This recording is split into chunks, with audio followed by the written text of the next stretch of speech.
Welcome. Hello, and welcome to episode 15 of the Dave Kershner Lightning Round podcast. It is week 20 in the 46th Quadrennial Hunger Games, and I am your host, Dave Kershner. Let's get to it.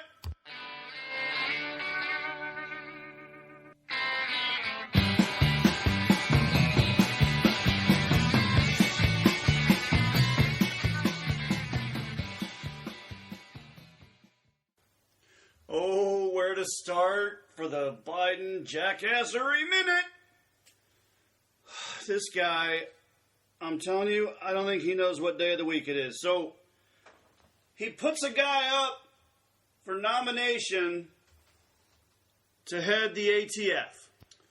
Apparently, this guy, David Chipman, has been in the ATF for 25 years. But yet, he cannot define what an assault rifle is. I can define it. It's anything the left doesn't like.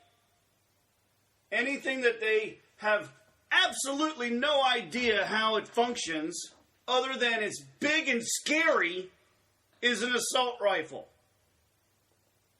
But he can't answer simple, basic questions. The only thing he would say is that when asked if a law-abiding gun owner was a threat to public safety, he's a practiced politician, I'll give him that. His response was, quote, "If the term law-abiding means someone has lawfully possessed a gun, there are often occasions that person then goes on to commit a violent crime. If you're just saying characterize the majority of gun owners, then the majority of gun owners are law-abiding," end quote. So basically, he's appeasing the gun-grabbing left and the Biden administration, while also saying, we might be coming after your firearms there, kids. But he did go on to say, hey, the ATF is responsible for enforcing the laws on the books. So right now, there's no ban on an AR-15. But they have not said, or I haven't read anywhere, what the shooter over in San Jose was using that killed 9 people, including himself. But reports have come out that dude was deranged. He had some problems, but it was an old white guy. So, that's just going to fire up the left in their base. So they're going to start trying to get everything they can. I'm telling you, the first 2 years of the Biden administration, the left is going to pull out all the stops. We're 6 months into it, and they have shown no signs of slowing down on the amount of crap that they're going to try and shoehorn through to get into law. I mean, they're already doing it. The House has a very slim majority for the Democrats, so they're passing pretty much everything that they want on partisan lines, except for, a couple of rhinos that switched sides with Murkowski, I think it was. Unbelievable. How does she still have a job? I think it was Susan Collins. I don't know how the people of Maine keep putting her in there, because she's a flip-flopping hack, in my opinion. But anyway, so for the next year and a half, until the midterms come and go, the left is going to start throwing everything and anything at the wall to see what sticks, see what they can get past, who they can hoodwink and get it through the Senate and onto Biden's desk. Luckily, we still have some Democrats on the left. Joe Manchin over in West Virginia, he at least seems to maybe have a head on his shoulders, and he does not always toe the party line. Anything to keep it from going to Comrade Kamala as the president of the Senate, to get her to flip from 50-50 to 51-50 with her vote is a good day. So it's a freaking mess. And then you got Joe Biden, and his administration is blocking GOP Congress members from accessing the El Paso border facility. Apparently, he doesn't want them to see what's going on in there. They tried to come in, and the staff on site kept them out. Said, no, you can't come in here. The big man in the office of 1600 Pennsylvania Avenue said, you can't come in here. Meanwhile, Comrade Kamala has yet to have a single press conference or do anything productive when it comes to the border and the role that she was tapped by Biden. So, it is just a friggin' mess. And then, to top it all off, the Intel Committee is torn between two likely scenarios of the COVID-19 outbreak. Now, they've been censoring anybody that went against their agenda, that went against their, what's the word? Narrative. That's it. That's the word. Anybody that didn't toe the party line and spout the crap coming out of the CDC and the NIH and Fauci's mouth was banned or blocked on social media, had various fact checkers putting crap on their posts, or they automatically posted a link to COVID-19 facts and FAQs, and lo and behold, the researchers who worked in the Wuhan lab were hospitalized with COVID symptoms 2 months or a month before they acknowledged the breach. But they're not saying it's a breach, just that it got out or somebody had become infected. It's a murky water situation for China. They don't want to own up to it, but they did it. They screwed up. Maybe it was an accident. It very well could be. Occam's razor. The simplest explanation is usually the correct one. Maybe it was an accident. Maybe it was not done deliberate. However, the effects of that accident were felt worldwide to the tune of trillions and trillions of dollars in lost GDP, lost wages for the workers, lost industries. People had to close up their businesses because of a mistake, because of an accident, perhaps, allegedly. But they're not going to own up to it. And what does Biden do? He goes out and he shuts down the investigation that was trying to dig into the facts of the matter to figure out how it happened. Because Biden is in bed with China.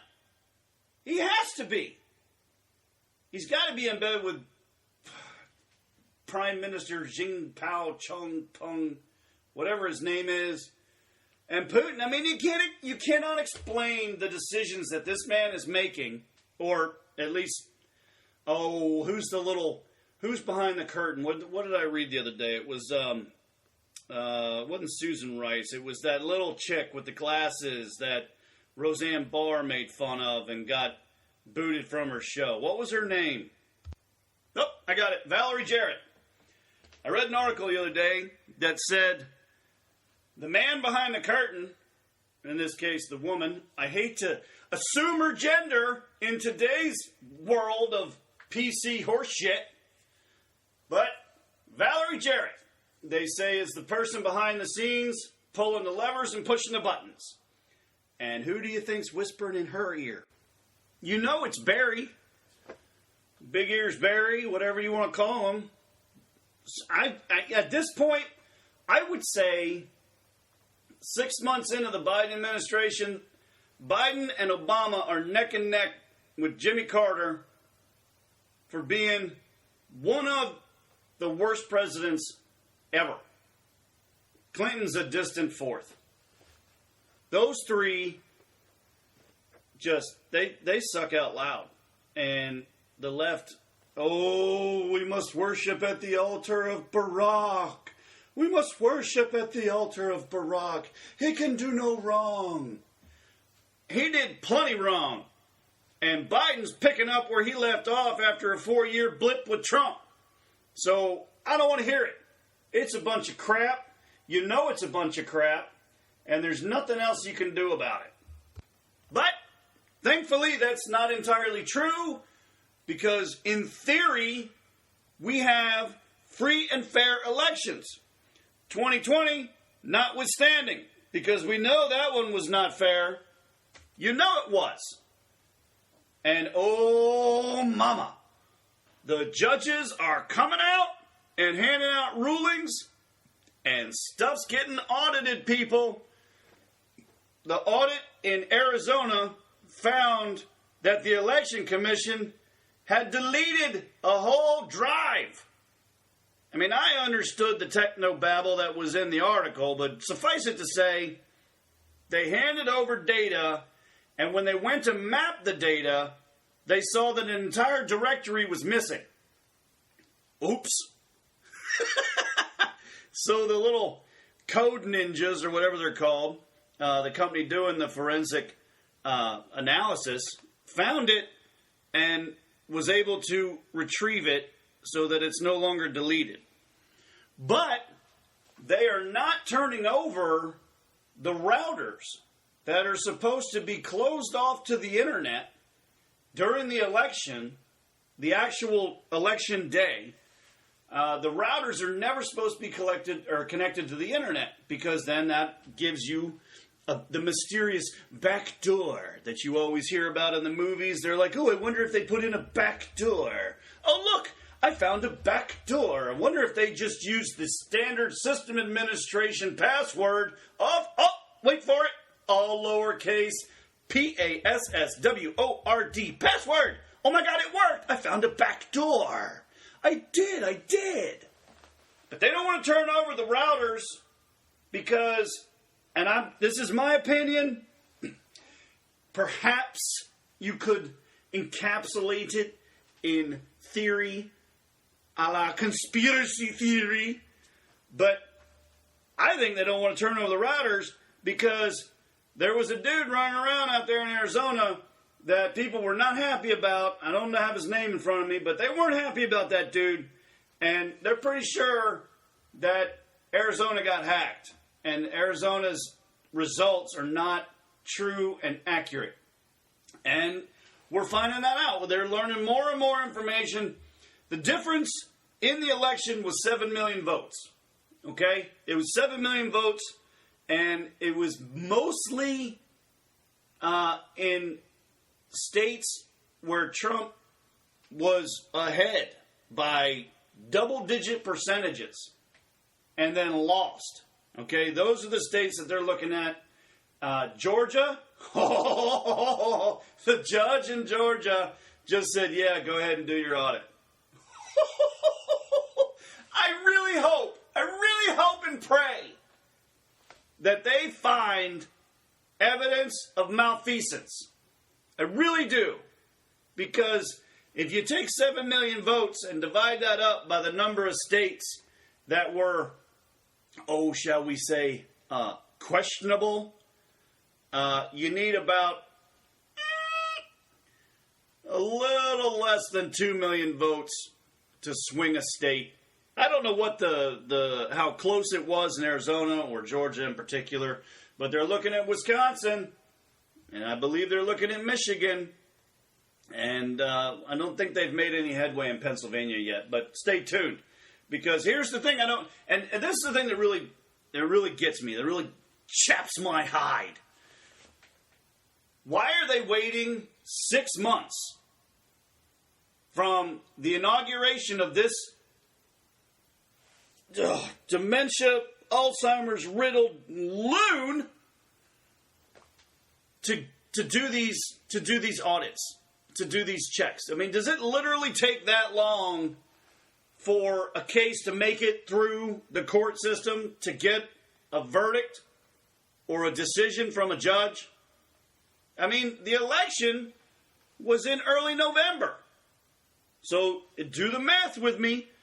if you count the whole rest of November, you got November, December, January, February, March, April, May. That's 7 months that it took for judges to make decisions on cases that were being brought regarding election fraud and tampering and malfeasance. And just basically, those are all legal terms for cheating. The Democrats cheated. You know they cheated. It's total crap.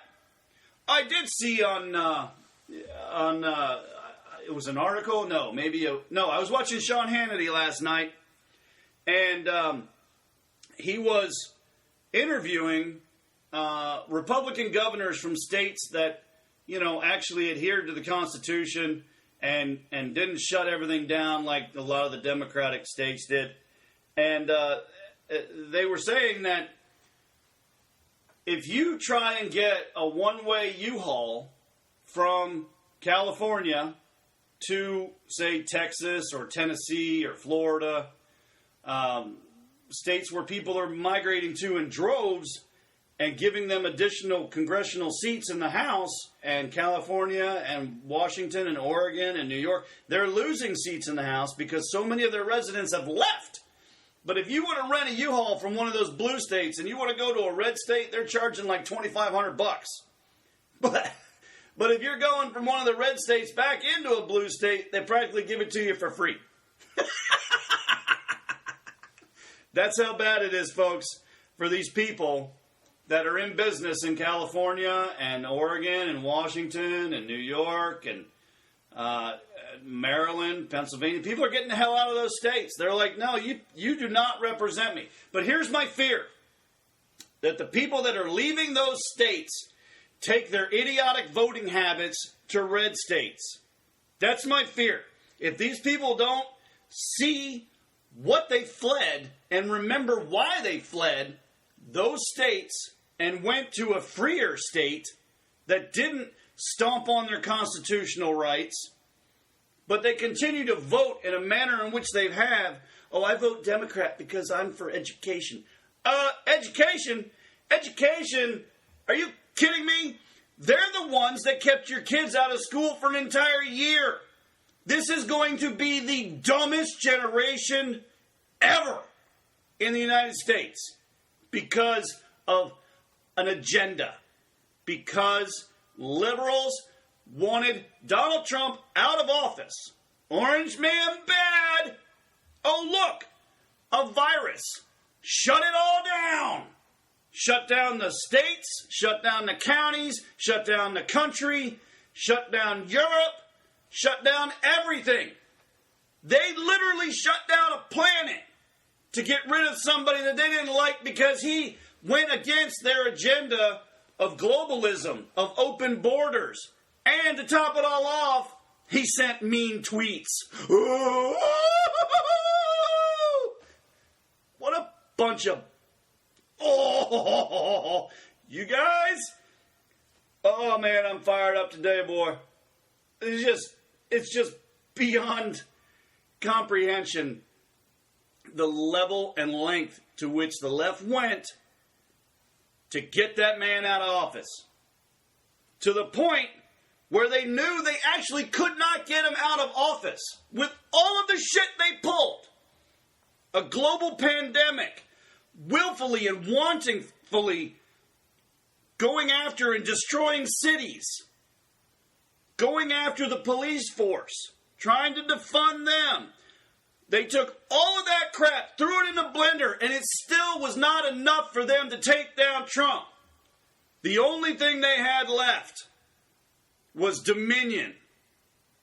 And Mark Zuckerberg's money and big money still on the left to do what they did during the elections, and that was stuff the ballot box. That's what they had to come up with. It didn't matter what they did, Trump was not going to go down. So what they had to do is say, okay, think outside the box. We got a global pandemic. Everybody's at home. The one thing that they were able to do that accomplished their goal was to get these Democratic states and these blue wall, Iron Curtain states in the Midwest and Arizona and Arizona and Georgia, where they had a lot of blue backers, they were able to shoehorn in vote by mail and ballot harvesting. And you know what? They did it, and they did it so quickly that they couldn't even, the GOP and the Republicans in these states, they couldn't bring the court cases fast enough to stop them. They did it on purpose. And if you cannot connect the dots and tie all of that together, you have not been paying attention. I'll be back. And now we pause for some shameless self-promotion. If you like the show and are curious as to how my mind works, then pick up my 5-part fictional series today. In a nutshell, over the course of When Rome Stumbles, Hannibal is at the Gates, By the Dawn's Early Light, Colder Weather, and A Time for Reckoning, I crashed the big ag and financial industries, unleashed some jihadists and an EMP, then we spent 20 years trying to evade a socialist dictator. All 5 parts are available in paperback and electronic formats. Parts 1 through 3 are in audio format, and parts 4 and 5 will be in audio format by the end of the year. Now back to the show. All right, I went and found myself a glass of water. I got a little fired up there. But actually, I just listened to that commercial, and actually, I need to re-record it because part 4, Colder Weather, is now available on audio. And last week, I gave out an email address and said, "Hey, I've got some promotional copies, promo codes, if you will, for audiobooks. If you like audiobooks, you're on the road, you like to listen to them while you're gardening, whatever. I still have a few left, but I do want to give a shout out to Sergeant Psycho. I love that name when it came up. Sergeant Psycho and Steve. They reached out and said, "Hey man, I'll take them." So they went to this email address and they just dropped me a line. They said, "Hey man, I'd love some promo codes." So go to DJK Publishing House at gmail.com. It's all one word, DJK Publishing House at gmail.com. And shoot me an email, drop me a line, and I'll give you some promo codes for the first 4 parts of the series. And I'll keep doing the giveaway until I don't have any promo codes left.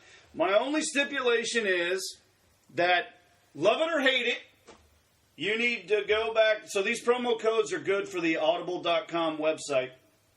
And so go download Audible if you don't already have it onto your phone, your tablet, your computer, whatever, wherever you listen to your audiobooks.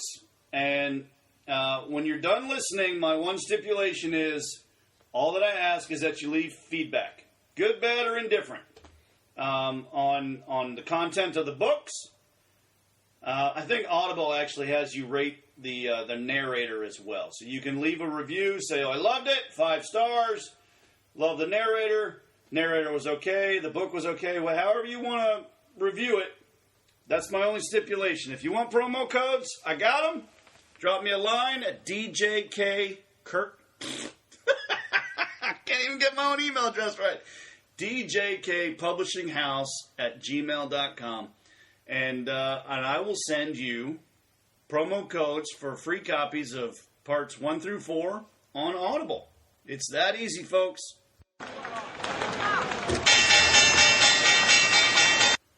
Well, I got an alert from TD Ameritrade on my phone because I have their app.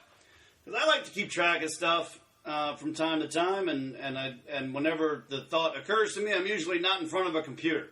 So I got an alert that something had happened, and I went in and checked, and over the course of about a week maybe, my I don't even remember what the alert was for. I think it was I needed to vote something about I needed to vote my shares or something like that. But anyway, I went in and looked, and in the course of a week, I went up $250. I was like, dude, Biden sucks. Dave's winning. Woo woo! Exactly. Because Biden is such a train wreck, and his policies are such crap. I mean, Valerie Jarrett and Obama's policies, you can't even count Comrade Kamala because she's not even there. She's a VP in spirit, I guess. I have no idea where she is. And when I hate her. I really do. And hate is such a strong term, but I really hate that woman. She is an idiot. And the people Biden's putting up are beyond idiots too. Oh, there was one thing I forgot. Okay, before we get to money. The one thing I wanted to tell you about. So Biden campaign, he was like, oh, we're going to forgive up to $10,000 in student debt. For every person in America who's got student debt, we'll forgive up to $10,000. So somebody released part of his budget plan or whatever for the next year. Guess what's not in it? Uh-oh. Student loan forgiveness did not make the budget. So not only is he screwing the right, but he's screwing the left. He's an equal opportunity screwer. He's an idiot. But because he's such an idiot, I'm making money. I wagered on Calamity and I'm winning. I love it. You should do it too. Because some of these things are still pretty cheap. You know, BP is currently $3.65 a share. BP Prudhoe Bay Royalty Trust Common Stock. Ticker symbol BPT. It's $3.65. That's not what I bought it at, but it's $3.65. You could go with, let's see, Chesapeake Granite Wash. That's 40 cents a share. Not what I bought it at, but it's at 40 cents. These are affordable stocks. And, I mean, I'm not dishing out stock advice. You can do this at your own pleasure, but you assume all the risks. I'm telling you to do nothing. I'm just pointing out things that I did. Marathon's up to, that's ticker symbol MRO, Marathon Oil Corporation Common Stock. That's up to $12 a share. I bought that. Ooh, it's gone up 3 times what I paid for it. So that's good. And Smart Sand, ticker symbol SND.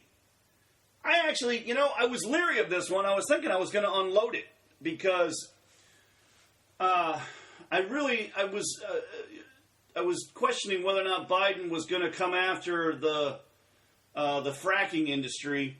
But by the looks of this, it's gone up 3 times what I paid for it. It's up to $2.55 and I paid about 50 cents for it. It's an average, so yeah. But it's gone up, and I'm tickled pink. Everything's green. Everything's green except for Chesapeake Granite. I'm still in the whole $6 on that one. Tazakos Energy Navigation. That's it's a Greek flagged shipping company that transports oil out of Europe. I think I've told you this before. Europe is still shut down, but their stock's up. It's up comparatively speaking, but I'm still $20 in the hole. And Credit Suisse USOI ticker symbol. It fluctuates. It's just under $5 a share, but the minute they open up Europe, its high. Its 52-week high before COVID was $22. I bought it at $4.75. It's up to $4.95. So I'm in the green. But if the reason I picked these things is because when the economy crashed, when the Democrats in the United States shut down the planet, everything crashed. So I looked at where everything was before COVID. So I looked at 2019. Where were they trending? What were they doing? Were they holding steady? Were they in a decline? Were they in an uptick? And if everything looked right and they weren't declining on their own over the course of the Trump presidency for the first 3 years, then I bought it. If it was affordable, because what I did was I looked at where they were versus where they are. And they were at rock freaking bottom, so that's why I bought them. And I figured as soon as these economies open up nationally, globally, and in the states themselves, and they go back to where they were, then all right, woohoo! For example, USO, before they did the 8-to-1 reverse buyback, because it was so low, once you adjust the numbers for the reverse buyback, in 2019, before COVID, their stock price per share was $106. According to the reverse buyback math, technically they're saying I spent $26 a share, which I did not do. But I actually bought it at like $2 a share, but with the reverse buyback and all the weird math that they do. So they said they were. So if it gets back to $106 a share, Daddy's making money, baby. So I don't know. I thought I would check and share. So I'm up. Let's see, 2,800 to I'm up $1,400. I got on my airfare, baby. Daddy's ready to travel. So we'll see what happens. Oh, by the way, today's my youngest daughter's last day of her junior year in high school. Here's something that's annoying the crap out of me. My oldest daughter, she is attending a very beyond liberal private college in the state, and she's playing lacrosse for them.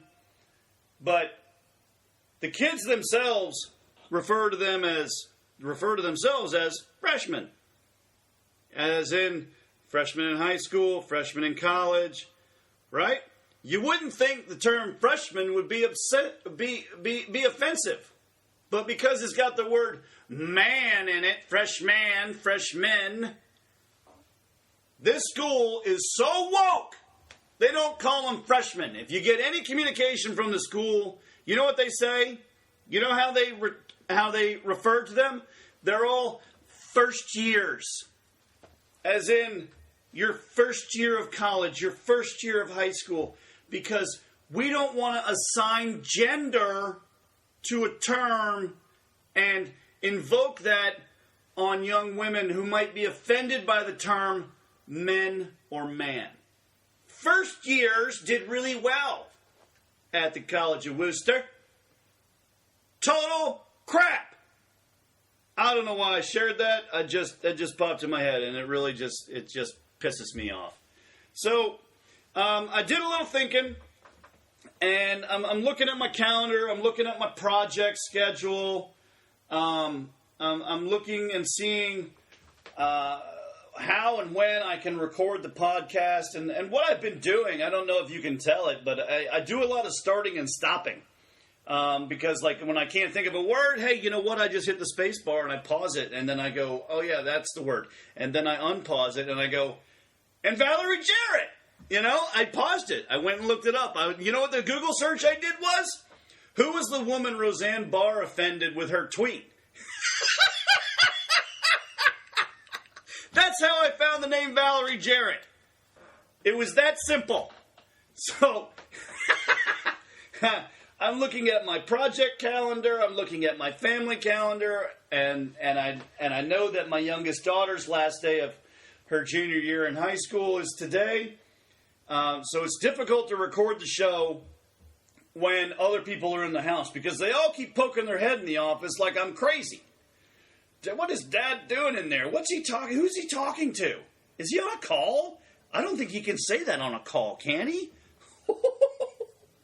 So what I'm going to try to do is keep going with what I'm doing, and probably I'm going to go till mid-June, which will put me around episode 18, and I'll pause for 2 months for the summer, give you guys a break from me and my insanity, and then pick back up when the wife and kids are back at school, and I think it's mid to late August. So probably that's my game plan for right now. So that's what I'm going to do.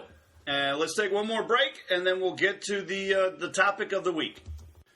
And now we pause for some shameless self-promotion. So fiction isn't your bag, but you want to learn about preparedness planning and herbal remedies? Or maybe you'd rather make food, not war? Then pick up a copy of one of my 3 nonfiction books. Cook a delicious multi-course meal from one of the menus in just a small gathering.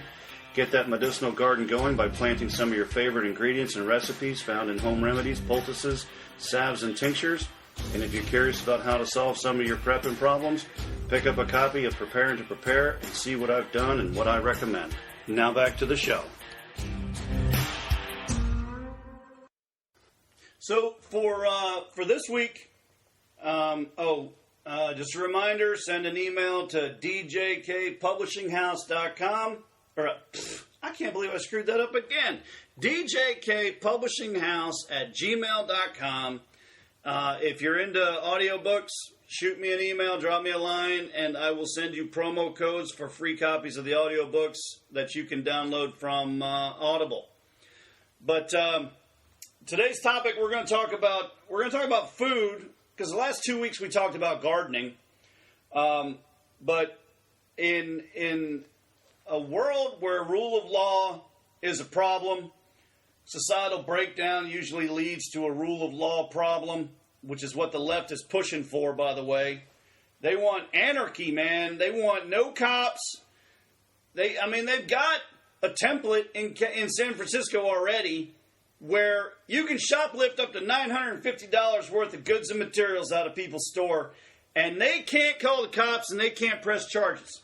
So that's the kind of craziness that the left thinks is a good idea, along with defund the police. And then, oh, look at that! When you defund the police and crime skyrockets, hey, maybe that wasn't such a smart idea. You think? Anyway, since we covered gardening topics for the last 2 weeks, because we're getting into, in my cold hardness zone here in Ohio, typically we can start planting in mid-May. That's usually a week or two after the last frost. I normally take the Friday before Memorial Day off, and I get the garden ready, and I bring I bring my plants out over the course of the last 2 weeks. I bring them out daily, let them get hardened by sunlight instead of grow lights, so that they're ready to put in the ground Memorial Day weekend. But in a moderate to major disruption scenario where you're without basic services for a month or more. Well, technically, a minor disruption is a week or less. A moderate disruption is a week to a month, and a major disruption is a month plus. So, in theory, you should have enough food on hand. And my recommendation is to have enough dry goods and refrigerator/freezer items on hand so that you and your family and your pets can endure at least 2 weeks. Because if most of your disruptions are going to be weather related, truth be told. Okay, that could be a windstorm, it could be a hurricane, it could be a tornado, a blizzard, earthquake, wildfires, assuming that you didn't have to evacuate and the fire passed you by. But, the fire took down power lines and stuff like that. In theory, you should be able to make it at least 2 weeks before the resuming of services makes it to your particular location. So that being said, some of the things that you can do, and this goes to both a moderate and a major disruption. What I like to do is, and you can do any of these things. You don't have to be a homesteader or off grid, but you can get food grade 5-gallon buckets, and go to your wholesale stores like a Costco or a Sam's Club or things like that, and you can go buy a bag, a 25-pound bag of flour, or a 50-pound bag of long grain rice, jasmine rice, 25-pound bags of Masuri rice, basmati rice, whatever it is, beans, whatever it is, sugars. But you can get these 5-gallon buckets and just make sure that they're food grade and they are sterile. And then you can use a dry ice method, oxygen absorbers, or a vacuum sealer. Depending on how that bucket is configured, you can use one of those methods to get all the oxygen out before you seal it up. And you could have a pallet in your basement that's got 9 buckets per row, and each one of the rows could be something different. It could be beans, it could be rice, it could be flour, it could be sugar. I would not repackage any of the oils that you want. The ones that last the longest are, what was it again? I think it's coconut oil, but it doesn't matter because in a major disruption, you're literally not going to be worried about oils and they don't last. They don't store very well. So what you actually need to do is you're actually going to be getting a lot of your oils, your fats, from the meat that you're able to harvest. And that would be wild game for anybody taking notes. But so what I did was I went to Sam's Club and I just took a little notepad with me. I wasn't there to buy anything. I just went through with a notepad and I just started writing down different things that I could put into a 5-gallon food grade bucket and store long term. And so what I found was that I could get a 25-pound bag of all-purpose flour for $7. And when you do the math and you break it all down, that's 2 cents per ounce. All right, that's not bad. When it came to rice, 50 pounds of jasmine rice was $32. That's 4 cents per ounce. But a 50-pound bag of long grain rice was $17. And so that's 2 cents per ounce. Sugar, I could get a 25-pound bag of sugar for $12. That's 3 cents per ounce. Okay, so that's the type of math that you need to be doing. You need to figure out what your ROI, your return on investment, is going to be. So if you go buy these things and you're planning for any one of the 3 disruption durations, whether it's a minor, moderate, or major, or if you're just planning ahead because you live in an area that's got tornadoes, or it's known for windstorms or blizzards or thunderstorms, heavy thunderstorms, hurricanes, whatever it is, earthquakes,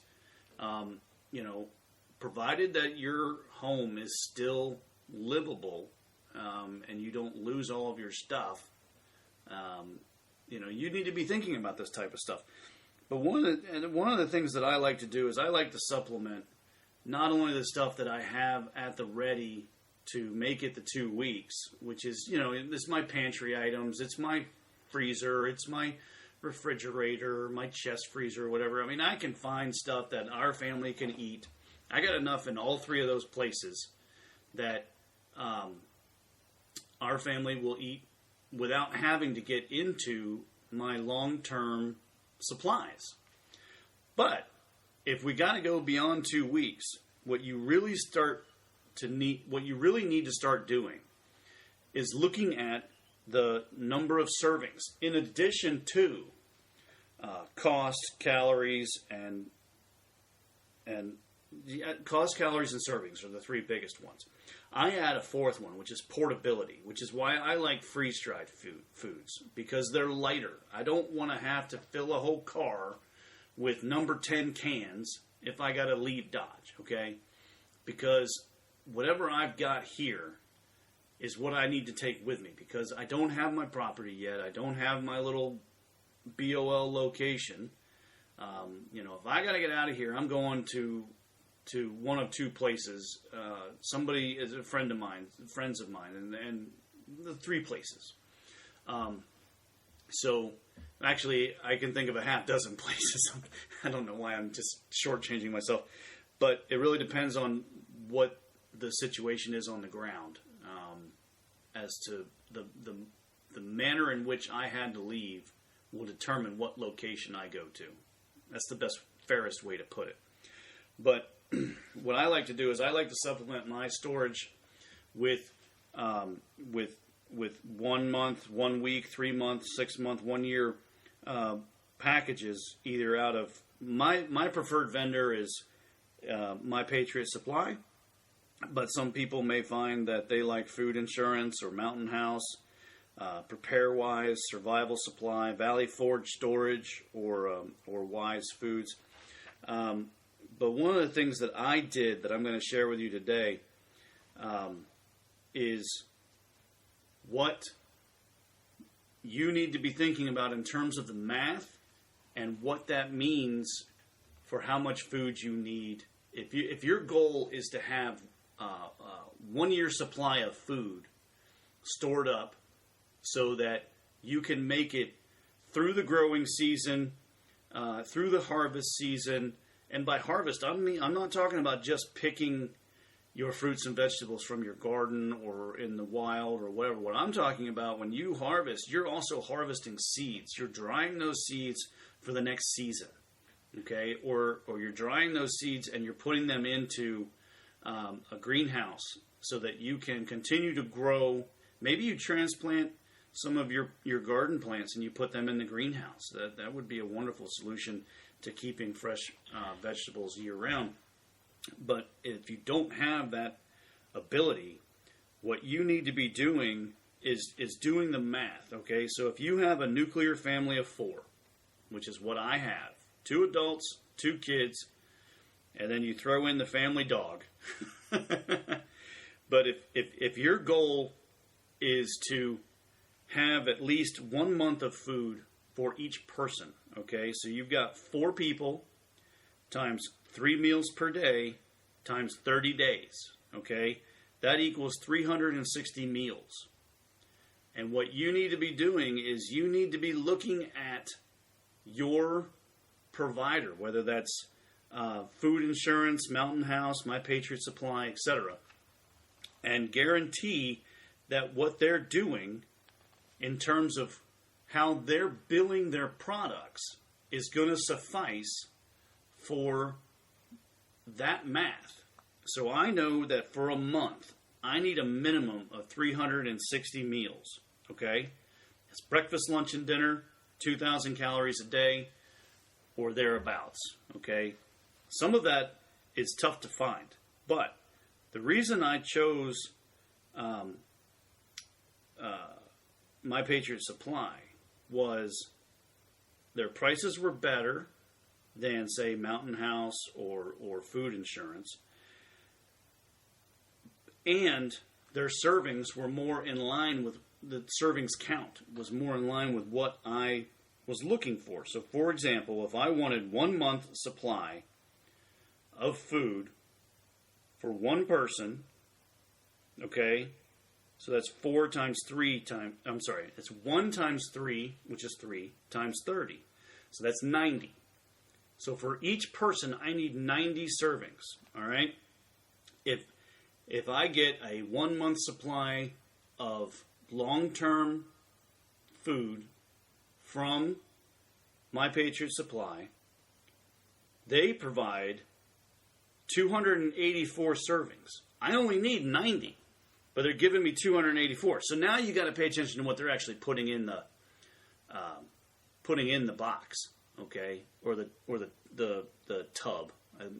My Patriot Supply ships them out in these tubs, but it's $300. Okay, so you're talking $1,200 for a 1 month supply of food for a family of 4. Okay, so you gotta budget accordingly. But for $300, I get 284 servings, and that's 2,000 calories a day. What you have to do now is go look and see, because like they'll put orange drink in there, and that counts as their servings. No, it doesn't. That's not food. That's a drink. Okay, you're going to get calories from it, yes. All right, but in terms of filling your belly and replenishing lost energy due to work, in order to sustain yourself, your family, your homestead, your off-grid location, your farm, whatever it is, you need to replenish all of the nutrients that you expended in, chopping that firewood or hauling that wood or hauling that water or, whatever it was you were doing, hunting,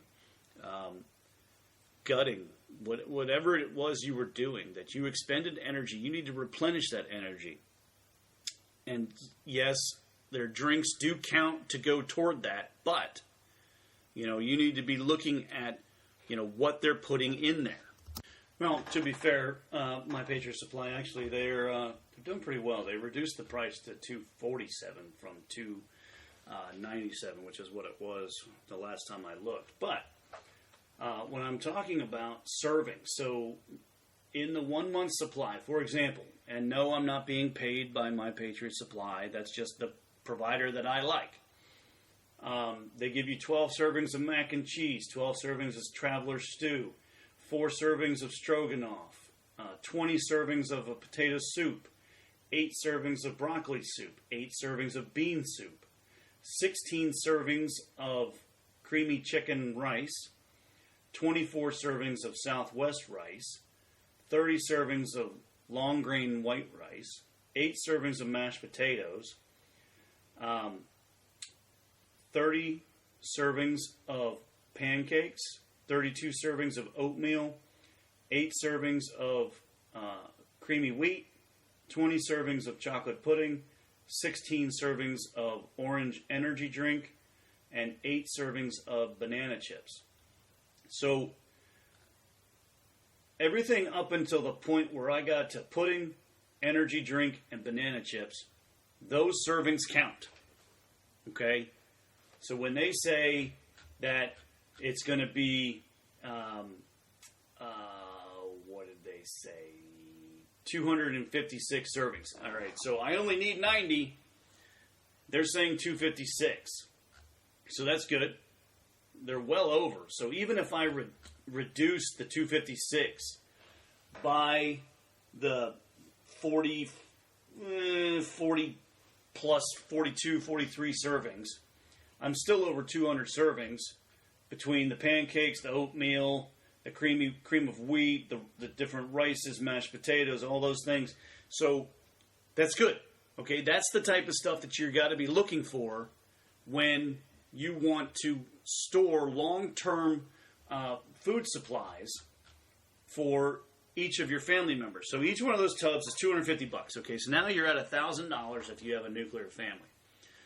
And I know you can think of a million other things that you'd rather spend $250 on. But here's the deal, okay? So say you buy one of those. Well, and then calamity strikes and you're into a disruption. Well, it's better to have one of those than none of those, okay? So if you have to cut it and divvy it up between the 4 family members, then that's what you got to do. But you should have a 2-week supply on hand no matter what. You can use this for the other 2 weeks, or actually you probably only use it for the remainder of maybe a week, week and a half. But that could get you through a minor and or a moderate disruption, because a moderate disruption, again, is a week to a month. So these are the types of things that you need to be looking for.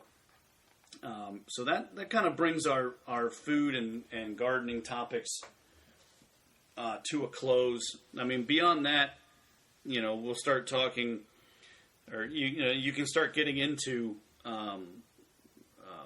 various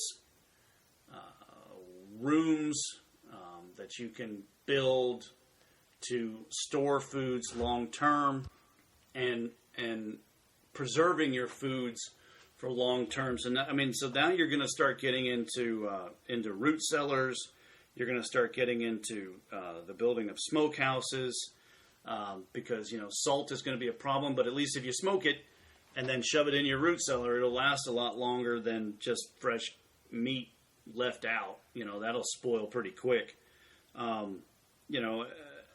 And then, okay, so you got a garden, you've got crops, you've got an orchard, now you need to start talking about beekeeping, see how it kind of snowballs, you just think, oh, I just want to have a little garden, something that I can use to supplement our food during the summer and early fall, depending on what we plant. And then, hey, you know what? I could trap one of those rabbits in the backyard. Now you're getting into snares. And then, oh, you know what? I was out in the woods the other day. Oh, look, a deer. Oh, now you're going to start thinking about, I could go hunting. Well, look at all those ducks and geese that are migrating south. Well, that's easy. Now it just kind of spitballs. It snowballs. And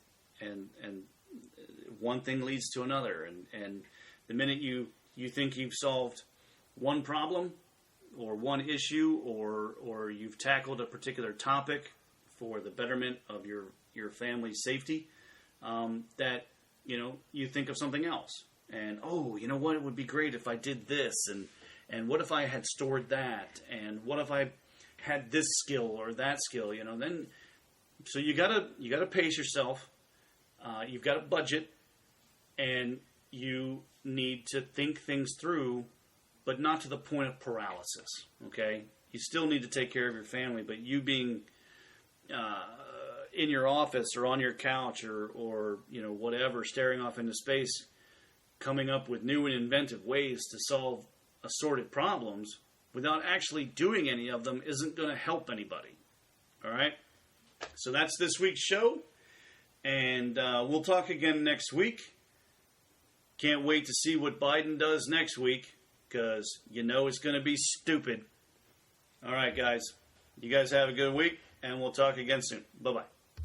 Happy Hunger Games, and may the odds be ever in your favor.